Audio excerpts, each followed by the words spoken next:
Next up, we have our race runner-up, and that is Dale Earnhardt Jr. And Dale drives the number 88 Nationwide Chevrolet for Hendrick Motorsports. Dale with a fine second-place showing today. Was up front just about the entire day, started 16th. I know he had a little tough pit stop at one time. He got lost of track position, but just talk about, Dale, about your race out there here today. Yeah, we had a great car. I could see the most of the top five there in front of me all day. Just never, you had to take it easy on your tires, man, because you could wear them out. I wore mine out in the first run, jumped to the top, and drove all the way up to fifth or whatever, and then they were wore out, so I started falling back. But so I learned then it was kind of like old school racing, man. You had to take care of your tires and be smart about them, how you drove the car and driving the car straight, not really slinging the car around or getting sideways. And when you got around another car or a lap car, you had to be careful and drive the car straight when you was getting around them. And then on old tires, if you got lucky to race somebody, it was a blast. Me and the 18 and the 2 had a real good time. A couple laps there, and a bunch of other guys we got to race with. It was fun. Everybody just wasn't hooked up and hauling tail. It was, you had to drive the cars. The cars were a real challenge, and I had a great time today inside the car and enjoyed driving it. It reminded me a lot of the 80s and 90s, the good old days. But I never drove in those days, but it sure looked fun. We didn't know how good our car was. It's so hard in practice to tell where you are, so I didn't know what to expect going into the day, whether we was going to run 30th or win the race. But we set a pace each run that was comfortable with the tires, and I could run the top, but I didn't. I was worried about wearing the right rear out doing that. I saw the 2 go up there and run hard for a while and then get loose and fall back. So that was awesome. Had guys that could haul butt and then guys that would fall off, and comers and goers, man. So it was fun for the drivers, fun for me anyways. And looking forward to the rest of the year with this stuff. We're just going to keep learning and trying to improve our setups and what works with this package, but should see some great racing on into the rest of the year. Jeff Gluck has a question. Bob Pockris and Rick Menner. Jeff Gluck from USA Today. Obviously, Jimmie tied your dad on the career wins list. Is it kind of a given that he's the best of this generation? I mean, we didn't have to have this win to know that today. Yeah, I thought that when he won 5 championships in a row. He's pretty good. I think I don't have a problem calling him the best of this generation, even as a competitor of his and having to go out there and race against him. Obviously, he will credit his crew chief and his team. That all has been real consistent throughout his career, and they do deserve some credit, but Jimmie's just a phenomenal talent. And one of the things about Jimmie that I think that he doesn't get enough credit for is that he's the same Jimmie that I knew when he drove the 59 charcoal car at St. Louis as he is today. Even after all this success, he's a guy that you can walk up to. He's approachable. He's easygoing. All his success didn't change much. He just has a little bit more money in his pocket now than he did then, but he certainly doesn't act any different. And I think that he doesn't get enough credit for that, because I don't know if I won 5 in a row, well, that'd probably change me a little bit or anybody else. But, it's amazing. He's really down to earth, and so you like to see him do well. Obviously, he's my teammate. Love seeing him do well. When he does well, we learn, we get better. It's been awesome being in his shop and sharing the shop with Chad, because I think that's helped my career. So I definitely enjoy, working with Jimmie, and very proud of him. And, it's awesome. I didn't even, we talked about it. I told him on a couple occasions that when he tied Daddy, he better say something cool. And he better tell him, that it's awesome for him to time.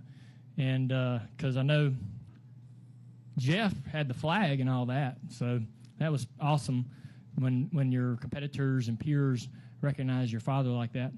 So I knew this day was coming, but I didn't know it till we got out of the car. So I'm glad if he's going to win on that. If he's going to win and tie that record, I'm certainly glad I got to run second today. Let's go to Bob, and then we'll go to Rick, and then to Nate. Bob Pockrass, ESPN. Jimmie has often said that if he had one wish, he wished he could have raced against your dad in Cup. What do you think your dad would have thought of him as a racer, and what would have been like seeing them go head-to-head? Dad, I think Dad would have liked Jimmie as a person, but he certainly wouldn't have enjoyed competing against him. I don't think any of us really. I mean, I love when we race door to door, but when he goes out there and spanks you, it's not a lot of fun. But Dad, knowing Dad and knowing Jimmie's character, they would have gotten along tremendously, and Dad would have thought the world of him. He said, he felt the same way about Jeff when Jeff came in. He had nothing but awesome things to say about Jeff when Jeff was a rookie, and they ended up becoming great friends and working together in businesses away from the racetrack and doing stuff together. So they definitely trusted each other, but we're definitely tough competitors on the track. But Jimmie, how can you not like Jimmie? He's just a good guy that never stepped over the line with anything he's ever said or anything he's ever did. So I think it's awesome to praise him. Let's go to Rick Menner. Right there, Rick. Dale, on the same subject, how would you compare their driving styles and all, even though they came from different eras and different cars and all? I'm sure there's some similarities by both of them getting to 76. I don't know. Dad was real rough and pushing people around. Every time I see Jimmie race, I just think about them dirt trucks. And he just hangs it out. I remember one of the first times I saw Jimmie Johnson on the track that we know today was in the All-Star race. He went 3 wide, turned in the middle of 3 and 4, and he turned sideways and never lifted and just kind of banged. He drugged a quarter panel on the guy on the outside and had the fender laid on the door of the guy on the inside and beat them both off the corner. And I thought that, man, it's amazing the car control he has, and he drives very hard, and with he drives that style that you see them guys run them trucks out west, and that reminds me of Jimmie. I think about, man, no wonder he's got such good car control and ability to drive the cars as loose and fast. He just you never hear Jimmie complaining about his car not turning. They always have that thing loose, and he just hangs on and makes it work. Let's go to Nate Ryan, then we'll go up to the press box. Nate Ryan, NBC Sports, on your right, Dale. Sorry. Obviously, an eventful week for Hendrick Motorsports with the news about Stuart Haas on Wednesday, and I know Friday it seemed like it was a little bit of a struggle in qualifying for you guys. What's this week been like for the team? Does it feel good for it to end with you guys having 3 cars in the top 8? Yeah, I feel like that for me personally, it was great because of how we did last week in Daytona. It was critical for us to rebound. Two terrible finishes in a row would put us in such a deep hole points-wise, and what if we could struggle through the year and come close but not win any races, and we don't need to cut it close on points. I know we really don't worry about points racing anymore, but man, when you start the year with 2 bad runs, you start counting points. But to get to your question, I feel good about our future and our ability to learn and adapt each weekend, and the information that we have going back and forth from team to team is very open and fluid, and all that stuff's always been that way. So I think that we'll, we won't really miss that engineering relationship.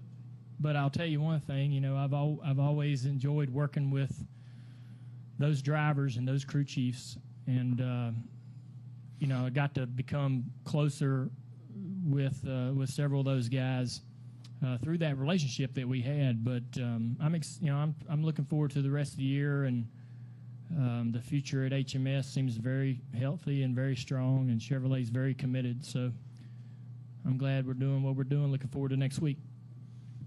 Let's go to the press box. Go ahead, press box.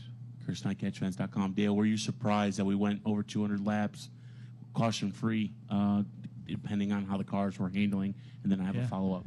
I was surprised that you saw the 31 have the tire issue. I was surprised we didn't see that the first run. I thought I was going to tear my tires up because I went out there and ran too hard, and I thought I was definitely going to shred a right rear or something early in the race. I was surprised that nobody had any tire issues, but you saw us all start to short pit very soon. None of us run to the fuel run. I think that's great for the sport that we have the tires that are falling off and the cars that are challenging to drive. You don't want cars that are easy to drive. You don't want to look at the guy beside you and think, man, he ain't got the talent I got, but he's got the same amount of opportunities because the cars are so easy. You want to, everybody thinks they're the best driver out there, and so you want to make the cars as challenging as possible. So that's they take that out of the equation, and it's just it comes down to talent. But you got to still have a pretty good race car, and we had a good car today. But I love that the cars are harder to drive. I think all the drivers wanted that, and all the drivers will get out after today, even the ones that didn't run good, and say that this is the right direction to go.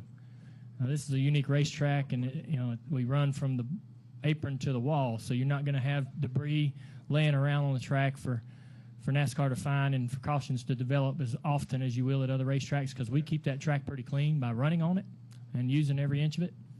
But so I love it that the race played out naturally.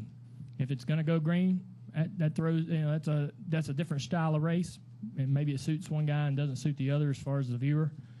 But for me, I had a blast. You getting tired in there running 200 straight laps. I'm sure other guys were probably hanging out of the seat more than I was, but and again on old tires, the cars were so hard to drive. It was awesome. So I'm glad they're not. They were in the past couple of years. They've really been stuck like glue, and you just hammer down, and there's, it was very frustrating because you couldn't catch a guy. He was punching too big a hole in the air, holding the air. And today you seemed like you could move around and pass guys a whole lot easier, and you wouldn't get terribly tight behind them. Actually, a couple times I drove up two guys in the corner. I ain't done that in 4 years. Be able to drive to a guy's bumper in the corner. You just couldn't do that before. How do you feel about Vegas next weekend? Vegas? Yeah, I mean, that track's got some crazy bumps getting into turn one. And with this low downforce and the slower, hopefully should be a lot slower corner speeds, I think it lends itself to running the high side, which I really love. So hopefully we can get up on that top and make some time up there and have a lot of fun in 1 and 2. It really works well because the billboards shade that corner just like they do here, and you can get in that shade and that cooler temperature surface and find some speed and grip without beating your tires up. 3 and 4 really doesn't have a surefire top groove, but it has worked there in the past. So I'm looking forward to going there. That place is getting wore out, and that makes it more fun. We should be hanging on. These things are quite a handful. Last year's cars were a handful at Vegas, so getting down into turn 3 real loose, real hard to get down into the bottom. So I'm looking forward to that challenge. It's a whole new ball game now. Let's go right here. Go ahead. I've been outside. I apologize if this has been asked before, so tell me. But what do you think about Chase's run and any advice that you gave to him today after Daytona to get ready for this? No, I think I just need to, you got to watch his schedule. He's traveling a lot. He's going. He doesn't have the luxury that all the other drivers do with travel as far as his own personal airplane yet. So, that really does cut into the time of day. He has to travel sometimes 12 to 24 hours ahead of schedule, and he's doing tons of appearances. So he's only home or off or has a chance to unwind roughly about 20 to 36 hours a week. And you need, he just needs to kind of go into that gradually. They don't need to work him too much outside the racetrack. Let him, drive these cars, work with his crew chief, do all the things that he needs to do to get acclimated with the cars, and then, start to ask of him those responsibilities away from the track later on in the year. I remember my first year, we came in with the guns blazing. We were running everywhere, trying to do everything all week long. And by the time we got to Daytona, I was ready for the year to be over with. And the results showed, too, the rest of the season. So I was real proud of him today. I was not surprised by his run.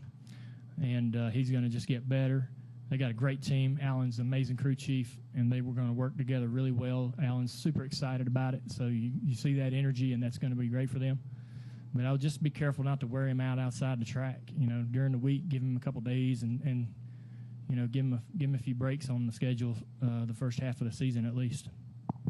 Take two more questions. Bob has one, then we'll finish in the corner. Bob Hawkers, ESPN. On the restart, you're fifth on the inside, right? So are you thinking you have a shot because the inside lane's so much better, or if Jimmie's out front, he's going to be hard to beat? Well, the guy leading on the inside is hard to beat. Definitely going to be hard to get around Jimmie. I was surprised we got around 18. He sort of took a gamble on what he did in 3 and 4 to try to get to Jimmie, and it didn't work out. And we got around him before the caution came out. But I was thinking, being in fifth, the restart before that, I was fifth, and I went down in the corner and we slammed the racetrack and bounced up the track and pushed and didn't get a great restart, lost a few spots. So, but we were lucky this time around. Greg made some adjustments to the car to get that clearance I needed on the restart. Man, that thing flew through 1 and 2, just glued to the track, and real comfortable. So, real happy with that. We, the guys on the outside got bottled up and had some issues, got into each other. That definitely helped us gain a spot or two. So we got lucky. Well, I've had more of those restarts late in the race go the other way, and that's very, very frustrating. So it's nice to be on the good end for a change. Final question, far right corner, Dale. Jacob Seelman, 3 Wide Life Race Chaser Online. Dale, you and Jimmie finished 1-2 today, and with this new package, is this indicative of you guys having speed across the intermediates, or because Atlanta is so much different with tire wear and everything else that's going on, is this kind of a wild card, and you've got to wait till you get through the Western Swing before you really know how good you guys are going to be as an organization with this package? That's a great question. I think it's a bit of a wild card, being as rough as the track is. A lot of times you see teams that run really good at the rough places like Kentucky and here. Obviously Kentucky's getting the repave, but when there's some guys that find that spring combination that works to be able to get around these rough places. A lot of the 1.5 miles aren't quite as challenging on the ride quality of the car, so I don't know that it really says, man, this is how we're going to run the rest of the year. But I feel like we are competitive at the 1.5 miles, but that's also an area where we need to get better. The 88 needs to get better.